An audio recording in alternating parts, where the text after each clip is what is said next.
Silakan, Bro. Assalamualaikum warahmatullahi wabarakatuh. Waalaikumsalam Salam warahmatullahi warahmatullahi wabarakatuh. wabarakatuh. Bapak-bapak, ibu-ibu, jemaah Al-Sani, alhamdulillah pada pagi yang sejuk hari ini kita punya narasumber yang dari luar negeri itu ya. Karena itu bisa berjam-jam naik pesawat baru bisa sampai ya. Yaitu Buya apa sebutnya Mandeh Minang Mande. di sini ya, Mandeh Minang. Cuma saya baca tadi di sana namanya ibu adalah Nurbaini ya, Ya. McCoskey ya. Barangkali yang pertama tadi sebagian sudah ibu jelaskan apa itu kurikulum vitae. Barangkali lebih lanjut apa yang bisa kami barangkali misalnya di sana apakah mengajar begitu ya dan sebagainya. Silakan Mandeh Minang, silakan. Oke. Assalamualaikum lagi, terima kasih banyak. Jadi saya itu dari Indonesianya itu sebagai dosen sampai di sana juga kebetulan dapat lagi jadi dosen begitu. Jadi di samping ya begitu kerja saya cuma hanya ngajar dosen begitu aja yang tahu. Jadi nggak banyak yang CV saya itu nggak banyak Bapak gitu ya. Sampai di Amerika itu tahun 87 saya kembali lagi gitu waktu sudah menikah 87. Kemudian just happen to be alhamdulillah begitu ya, saya dapat diterima mengajar di suatu college. Kemudian di samping mengajar itu saya tuh mau sekolah lagi. Saya masuk sekolah lagi di University of Tennessee di mana saya berada saat itu karena suami saya kerja di sana. Kuliah lagi di samping itu saya mengajar, kemudian dapat scholarship dari sekolah itu, lalu saya berhenti mengajar itu di UT itu saja dulu sampai selesai, dan kemudian dapat lagi beradventure di Midwestern University di Illinois. Pokoknya kerja saya cuma begitu Bapak, nggak banyak yang lain-lain. Biasalah mengajar kimia begitu insya Allah. Kemudian saya kembali menetap di Knoxville, Tennessee sekarang ini. Tetapi ada suka dukanya dalam waktu tempo yang begitu. Sekolah lagi, kerja sambil sekolah segalanya. Jadi nggak banyak CV saya, ya, cuman begitu. Sekarang saya sudah pensiun, nah bolak-balik ke Indonesia. Nah, gitu. Baik, barangkali kita lanjut dengan PowerPoint-nya. Silakan Mandeh Minang, silakan.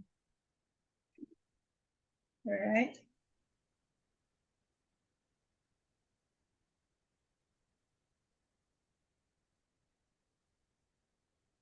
Besar Bu, berbesar Bu. Besarkan slideshow Bu. Slideshow. Alright. Oke, Ya, bagus ya. mantap. Mantap. Kesampingkan Kristel. Ada lambang undang juga. Oke. Jadi mungkin kalau boleh saya bicara sedikit tentang daerah saya ya, dengan tentang Amerika di sini, atau nanti kita bisa dipertanyakan gitu. Mungkin saja saya masuk dulu saja kepada bagaimana Islam di Amerika sini begitu. Nah, Amerika ini ya sebenarnya itu adalah wadah yang paling bagus, tepat untuk beragama begitu, beramal ibadah, berdakwah, pokoknya menjalankan agama kita itu adalah paling bagus tempatnya, tepat. Kenapa? Karena negara Amerika ini itu freedom, free country, free of speech gitu ya. Jadi kita bisa berbuat segalanya tuh free, maksudnya itu berbicara juga asal tentu ada batas-batasnya ya. Jadi merugilah kita kalau orang Islam atau gimana di Amerika tidak menjalankan agamanya, tidak berdakwah begitu. Kemudian itu negaranya negara imigran yang datang dari luar. Jadi orang Amerika ini sebenarnya itu orang imigran semua. Yang aslinya siapa? Ya aslinya ada, yaitu orang American Indian gitu. American Indian itu yang aslinya, dan itu dari American Indian ini direbut Amerika ini begitu. Tetapi dia dapat privilege dari government dan punya conservation sendiri. Nah, itu sepertinya yang kita dengar itu suku Cherokee, Navajo, Apache, Siau, macam-macam lagi gitu ya. Nah, tapi mereka itu masih tetap dan mendapat privilege fasiliti-fasiliti dari Amerika. Kemudian tentang 3,5 Muslim Indonesia, 3,5 juta itu Muslim di Amerika. Ini kira-kira 1,1% dari populasi Amerika. Itu nomor 3 terbesar dari setelah Kristen, Yahudi itu ya. Dulunya Muslim ini itu tuh tertutup, baru terbuka sesudah peristiwa September 11 tahun 2001. Nah, petaka membawa ceria begitu, keterbukaan Islam. Kalau dulu masih tertutup, sekarang orang justru bertanya-tanya apa Islam itu. Islam bukan teroris. Jadi apa yang sebenarnya? Di sanalah banyak orang non-Muslim convert into Muslim, itu 30.000 convert per tahun. Gitu.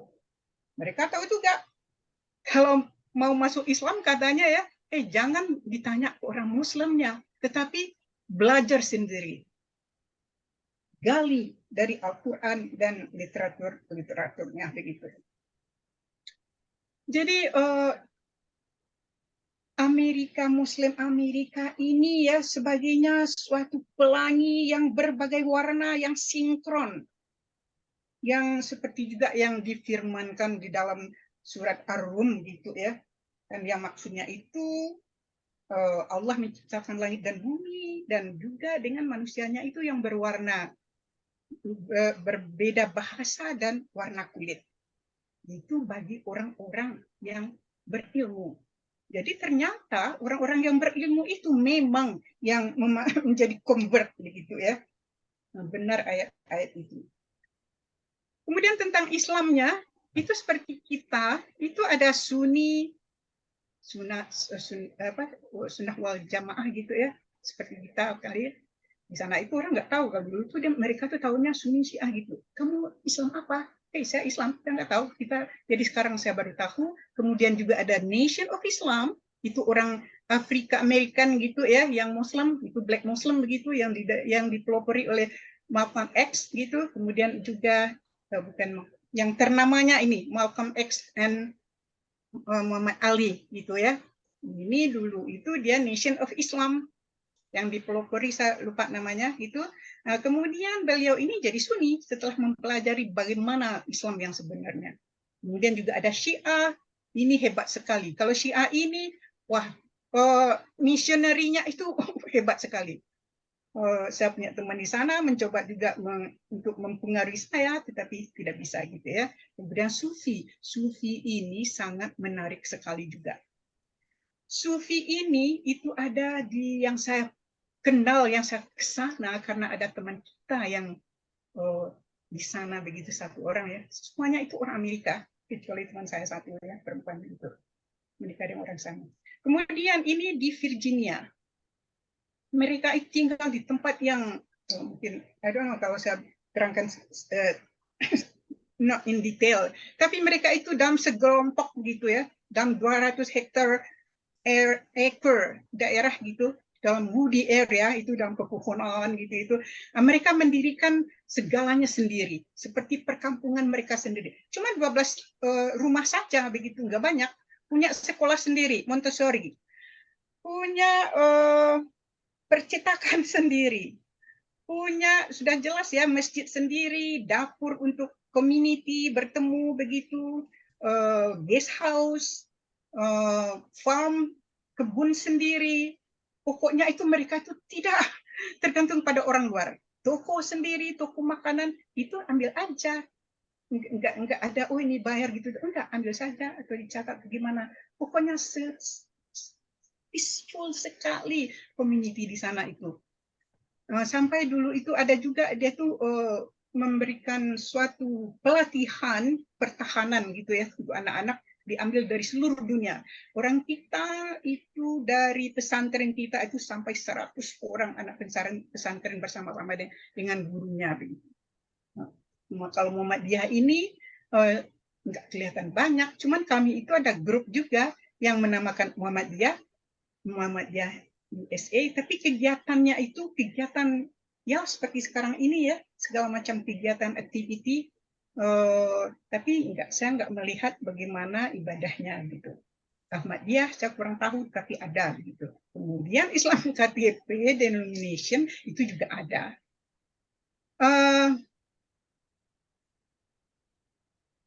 Oke. Ini saya mau melihat sedikit Bapak. Seperti saya katakan tadi ya, siapa orang Muslim di Indonesia, di Amerika itu ya? Bagaimana kontribusinya dalam membangun Amerika? Jangan hanya dibilang tadi itu harmonis begitu ya, tetapi tantangan-tantangan yang sangat besar. Walaupun bagaimana, tapi juga kita punya pelindung, punya support. Gitu. Kalau saya bisa cepat-cepat saja mengatakan yaitu sebagaimana kita tahu Muslim itu semenjak zaman Rasulullah segala itu kan biasanya itu karena bisnis ya, trading begitu. Nah, ini dari North Africa itu yang dulu ke Amerika ini begitu tahun ya, di abad ke-14. Nah, kemudian di samping itu juga slave-nya itu trading slave kan ada menjual belikan budak-budak begitu ya. Nah, budak-budak ini orang-orang Afrika slave ini itu 30% dari mereka itu lebih dari itu ya, itu mereka Muslim. Mereka itu orang yang punya skill pertanian, terus kerajinan tangan, craft gitu ya, seperti pertukangan lah. Jadi mulai dari sana itu Amerika dibangun oleh orang slave tadi itu, Muslim itu tadi. Kan pertanian yang besar di Amerika gitu. Kemudian abad ke-19, lama juga ya berjalannya, kemudian abad ke-19 yang kita recognize gitu, mulai imigran Muslim dari Israel, Syria, Lebanon, Jordan, mereka mulai meningkatkan meningkatkan sosialnya, ekonomi, entrepreneur, trading, di ekonominya juga begitu. Kemudian di abad ke-20, sampailah kita ke abad 20, populasi Muslim itu menanjak, mencuat tinggi. Itu imigrannya, Muslim imigran itu lebih banyak. Nah, ini tidak ini lagi, tidak slave lagi. Ini memang imigran yang sudah mulai ini. Nah, dari Timur Tengah gitu ya, segala negara di Timur Tengah itulah. India, Pakistan itu banyak itu. Bangladesh, Afrika, Eropa juga ada. Nah, orang Islam kita ini, Muslim dari negara-negara kita ini, negara-negara ini itu orangnya orang profesional. Beliau-beliau itu mereka itu profesinya itu dokter, medical doctor gitu ya. Engineer, kalau engineer itu nuclear engineering, computer science, pokoknya juga social science, dan juga yang berprofesi profesor umumnya, guru itu jarang juga, profesor, mengadakan riset dan publikasi, sehingganya booming nama Muslim mulai gitu ya. Jadi ini yang membangun negara Amerika itu mulailah ini, great nation of America. Tapi mereka tidak tahu siapa yang membangun. Itu kan disembunyikan. Kalau nama Islam itu nggak disebut seperti itu.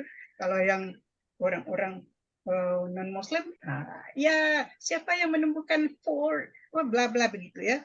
Tetapi sebenarnya yang berperan besar, yang andilnya besar di dalam mencapai greatnya nation Amerika ini adalah orang-orang Muslim, imigran itu, gitu.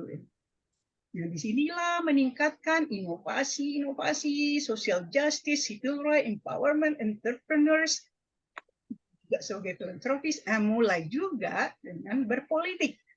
Ini mulai yang jelasnya kelihatan itu waktu pemilihan Presiden Donald Trump ya. Di sini tidak ada tidak rahasia bagaimana Donald Trump prejudice-nya itu ya terhadap Muslim, terhadap color people. Kalau saya nggak usah itu disebut, tapi begitu ya. Jadi Muslim ini selalu itu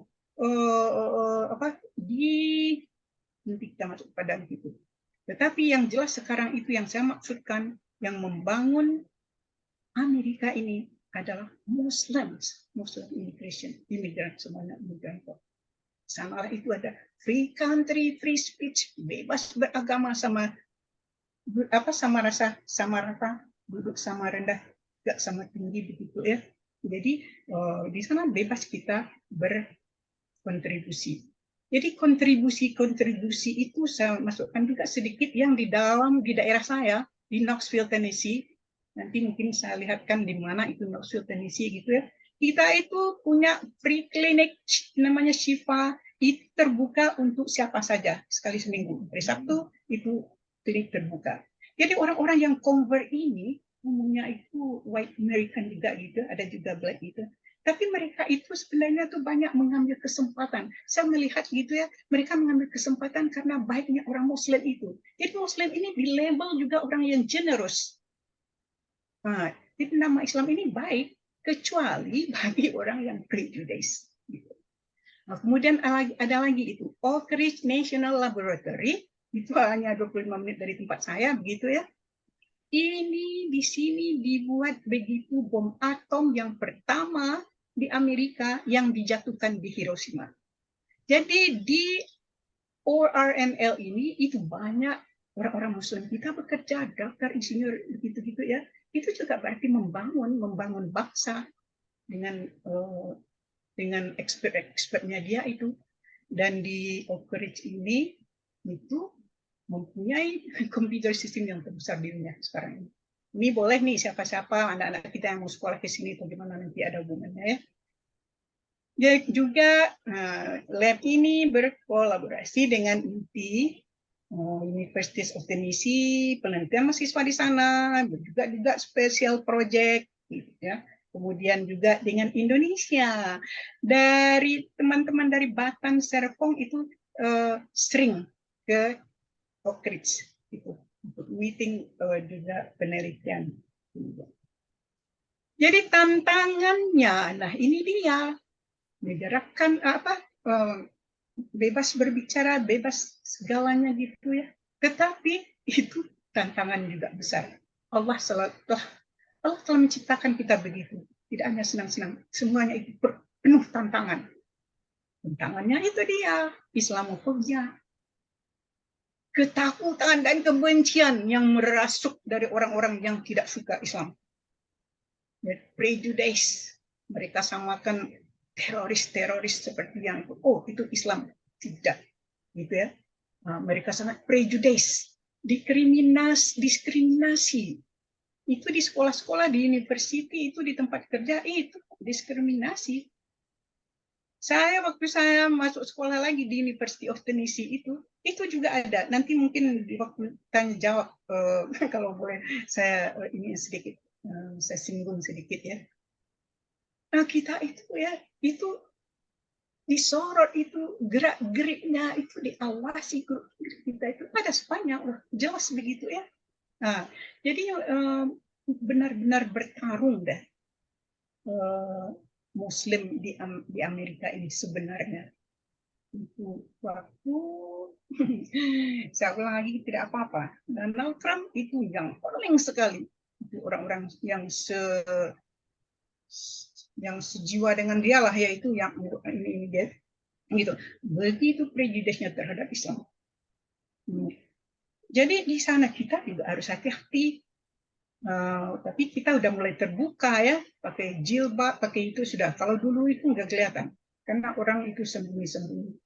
Syaratnya itu don't be in the wrong place in the wrong time.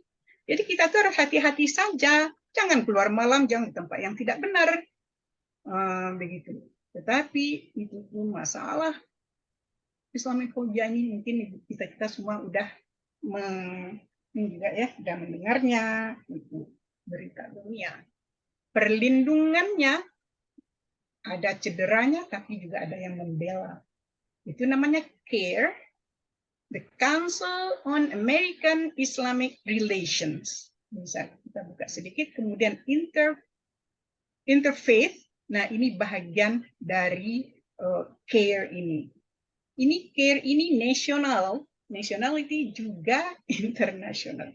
Jadi misalnya kalau saya ke Indonesia ada orang yang menganggap saya itu Islam bagaimana, itu CARE akan melindungi saya. Gitu. Contohnya kira-kiranya begitu.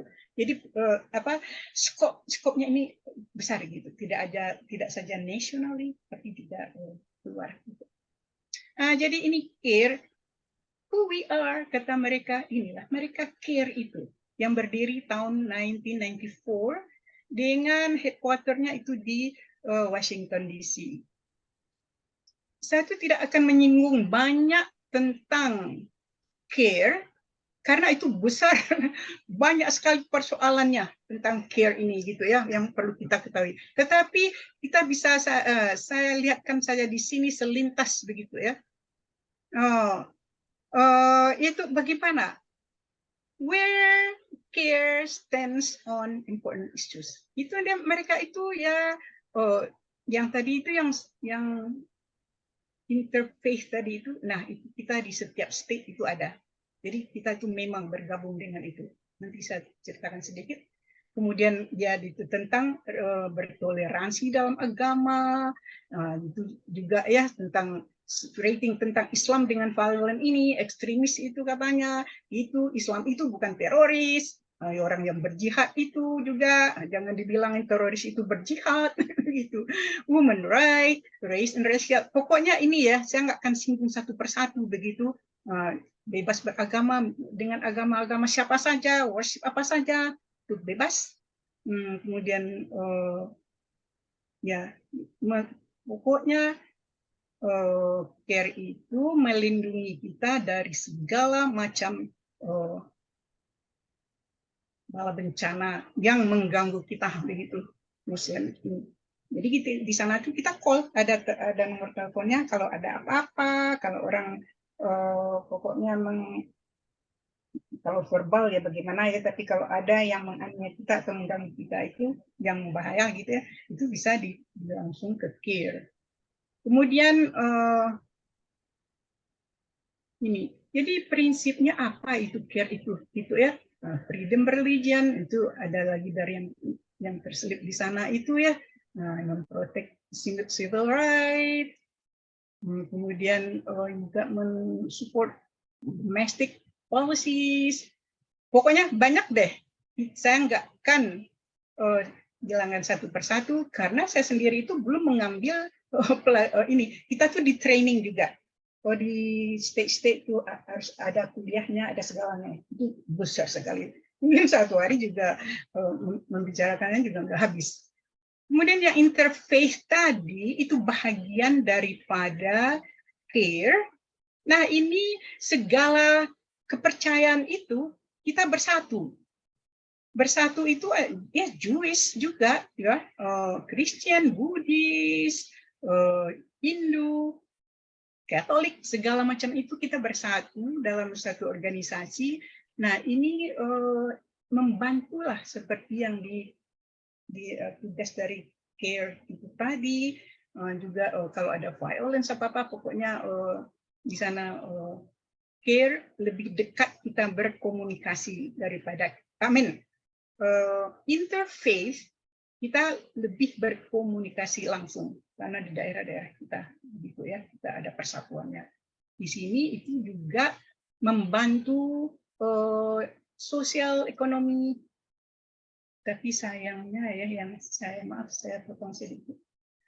Orang-orang Kristen dan lain agama itu kalau soal misionerinya itu memang kuat, ekonominya kuat, sangat disayangkan deh kita Muslim ini. Padahal negara-negara Muslim itu kan kaya ya, itu. Sorry saya bilang begitu. Tetapi ini memang agak kurang support materinya itu. Ada sih kalau dari kita aja gitu, tapi secara keseluruhan kita tidak sekuat orang yang Kristen itu misalnya begitu.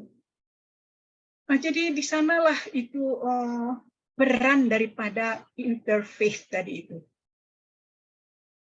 Kemudian tentang Islam Sunni, Syiah, Kristen segalanya tadi mungkin saya sudah singgung, tidak mungkin nggak perlu lagi barangkali Tapi semua ini juga demi mencapai saling pengertian, saling harmonis, dan kita itu tidak saling menuding.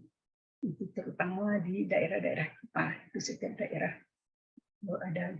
Kemudian juga membantu refugee yang dari luar, yang orang Islamnya diberikan kepada kita orang Islam. Pokoknya banyak bantuannya orang Muslim ini, dan CARE ini juga andilnya di dalam kesejahteraan Amerika. Kemudian ini ya di New York itu di Queens ini ada Masjid Al Hikmah kalau nggak salah, ini Presiden Soeharto yang membantu dulu itu Dr. Samsi Ali, mungkin semua kita udah tahu ya, asal Sulawesi itu. Ini paling kuat dakwanya dalam CARE itu. Beliau itu sangat dakwanya kuat, itu yang ternama kalau di Amerika itu, Dr. Samsi Ali. Beliau begitu dengan interfaith itu ya, dekat dengan Jews itu sama-sama begitu ya. Jadi itu ada perlunya. Sangat aktif. Dan beliau juga mendirikan pesantren Nusantara namanya di New York State. Kemudian tentang Muslim di Amerika ini, Muslim community di tempat saya yang internasional orangnya, kemudian ada Muslim Indonesia. Kalau saya nggak mungkin ini nanti aja, supaya jangan ada waktu, jangan habis waktu. Ini ya karena saya menyinggung sedikit tentang MCK Muslim Community in Knoxville, ini daerah saya Knoxville itu, ini downtown Knoxville. Kemudian ini kota Knoxville itu dibelah oleh sungai Tennessee yang namanya di jantung ya kota Knoxville begitu. Di sini kita itu, alright, masjid ya, kita ada masjid An-Nur gini ya, An-Nur masjid kita, tapi tidak seperti masjid ini didirikan itu sebelum 9/11. Ini bentuknya itu ya bentuk begitu saja. Dulu itu juga tidak berlabel masjid, masih sembunyi-sembunyi, tapi kita tetap berkah. Ini di dalamnya. Kemudian ini ada sekolah Islam kita, An-Nur Academy. Di sana juga ada Darul Huda Institute, itu mengajarkan Quran dan segalanya juga. Sekarang di An-Nur Academy itu sekolah Islamnya sudah sampai SMA, insya Allah. Alhamdulillah. Nah, kalau tentang Muslim community di Knoxville itu, saya itu nggak akan banyak mengatakannya, tetapi ya itu mulanya itu dari menyewa rumah tua begitu. Yaitu ada orang waktu itu tahun 86 begitu ya. Itu belum ada sama sekali, nggak ada identiti Islam sama sekali waktu itu. Jadi seorang ibu dari Palestina itu dia mau mengajarkan anak-anaknya Islam. Dicari-cari kemana, nggak ada. Jadi biasanya kita mencari itu ke nomor telepon. Kan waktu itu kan belum ada internet gitu ya. Jadi itu ke nomor telepon, kita cari di buku telepon itu, nah, siapa nama Islam, nanti kita kontak begitu. Jadi si ibu ini yang dari Palestina ini ketemulah Laila Razak itu orang Mesir, dia itu masih kuliah waktu itu ya.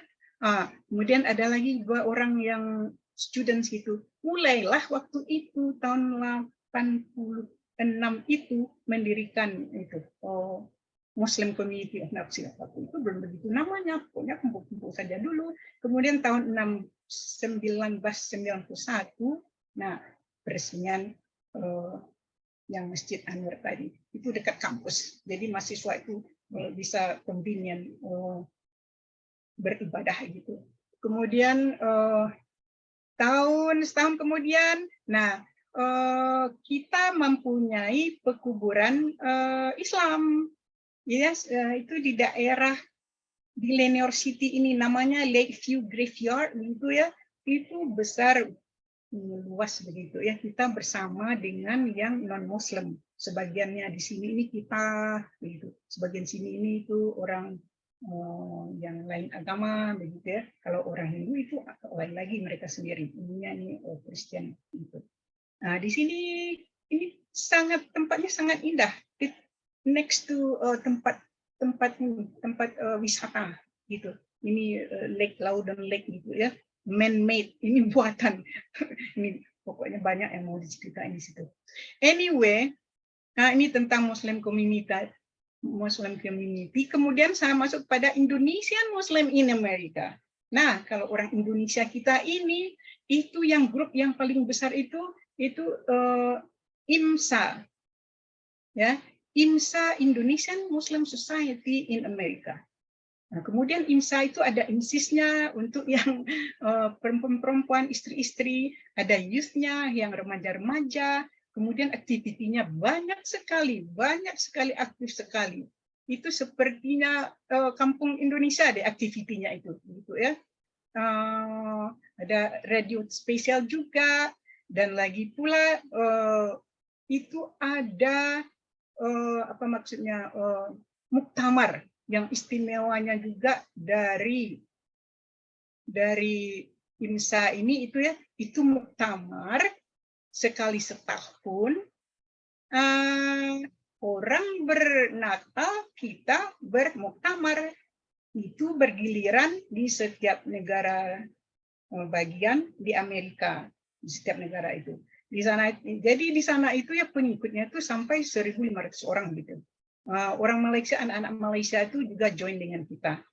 Itu di-booking, satu hotel itu di-booking termasuk dapurnya. Jadi kita itu bergiliran, hebat sekali ininya. Kita masak sendiri, makan Indonesia sendiri begitu. Ada gilirannya untuk mengatur 1.500 orang itu. Gitu. Itu. Jadi banyak kegiatan dari IMSA ini. Kemudian saya masuk saja lagi ke MSA, Muslim Student Association. Muslim Student Association ini kami yang dulu di UT itu pertama gitu ya, itu ada yang menarik lagi, itu Fesethon. Di bulan puasa, di bulan Ramadan, mahasiswa Islam kita ini mengajak orang-orang berpuasa, yang nggak lama ya, 1 hari, 2 hari gitu ya. Kemudian kita menyediakan community, kita menyediakan untuk berbuka iftar gitu ya. Dan biaya yang seharusnya dikeluarkan oleh orang-orang yang tidak Muslim tadi, biasanya harus makan sekian dari seharian itu, dia dikumpulkan itu kita berikan kepada sebagai charity untuk homeless atau gimana. Kemudian ada juga itu namanya Fesethon. Itu mulai dari UT, University of Tennessee sini, kemudian menyebar ke tempat-tempat lain. Tetapi dalam masa pandemi ini ya udah stop kelihatannya gitu. Kemudian Minang USA. Minang USA ini daerah Virginia, DC, itu sekitar sana itu temu darat itu orang. Karena mereka sekitar itu ya nggak neighbor to each other, tapi di sana banyak kelompoknya begitu. Minang USA, dan itu juga banyak aktiviti lokal beliau begitu, lokalnya mereka itu. Saya dengar di sana itu ada seorang brother itu mengatakan sebenarnya itu ada imam grupnya ya, itu Muhammadiyah, tapi saya nggak tahu bagaimana praktek Muhammadiyahnya atau bagaimana. Syiah mungkin sudah saya katakan tadi, nggak usah diperpanjang. Kemudian pesantren yang oleh Dr. Samsi Ali. Ini yang IMSA ini tadi itu, ini tuh banyak sekali kegiatannya, pembelajaran tahsin, tahfiz, banyak sekali. Itu halakah-halakah itu setiap minggu, wanitanya dengan laki-lakinya itu beda grup-grupnya. IMSA untuk laki-laki, IMSIS untuk perempuan, ada lagi youth program untuk remaja-remaja. Kemudian ya pokoknya begitulah ya. Di radio selalu ada itu juga ada program-program atau pembicara dari Indonesia, sering itu sekali sebulan guru. Sekarang didatangkan deh ada imam lupa saya namanya itu di Minang USA itu, di DC itu, di Virginia itu. Tinggal di sana, barangkali kelihatannya udah tinggal di sana, itu diundang bulan puasa kemarin itu, sebulanan puasa, tapi masih di sana. I don't know how bagaimana, atau mau netap di sini atau gimana, I don't know, kita nggak tahu gitu. Jadi, nah begitu tentang halakah ini in detail itu bagus sekali deh, pokoknya. Nah barangkali, ini tentang ya udah begitu, barangkali begitu saja Bapak ya. Jadi mungkin bisa dipertanyakan nanti ya, apalagi tentang abusive gitu-gitu, subhanallah. Saya juga mengalami begitu ya waktu saya di UT itu. terlihat nyata itu Bapak. Bapak Ibu-ibu. Anyway, barangkali segitu saja kalau ada yang mau dipertanyakan. Insya Allah. Baik, terima kasih Ibu Mande. Alhamdulillah kita sudah dapat pencerahan bagaimana Islam di Amerika.